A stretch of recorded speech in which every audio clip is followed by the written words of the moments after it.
மழை நாட்களின் கவிச்சு வாழை பத்தி ஏன் அதிகம் பேசுவதில்லை? கொல்கத்தாவில் ஒரு ஞாயிற்று காலை அது. வானம் எப்போதும் மாறிக்கிட்டிருக்கும்.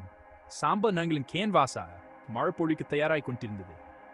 விரைவில் வானம் திறந்தது. நகரம் முழுவதும் நனைந்த மண்ணின் வாசனையா நிரம்பியது. அந்த நறுமணத்தை ஒரு பாட்டிலில் அடைச்சு வைக்கலாம் என்று நான் விரும்பினேன்.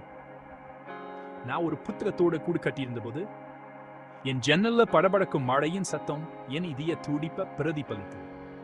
வெளியே இடியின் முழக்கத்துடன் ஒத்திசைந்தது. தெருக்க நீர் ஓடைகளா மாறியன். அவ்வப்போது வரும் தெரு விளக்குகளின் கீழ் மின்னன். குடும்பங்கள் இயற்கையின் காட்சியை வியந்து ரசிக்க பால்கனிகளில் சூடின். மழை நிற்கவில்லை. அது என் கவலைகளை அடித்து சென்றது. வறண்ட பூமிக்கு ஊட்டமளித்தது. காற்றின் அல்லல மூலம் உலகின் ரகசியங்களை கிசுகிசுத்தது. மாலை நேரத்தில் மழை குறைந்த போது காற்று ஒரு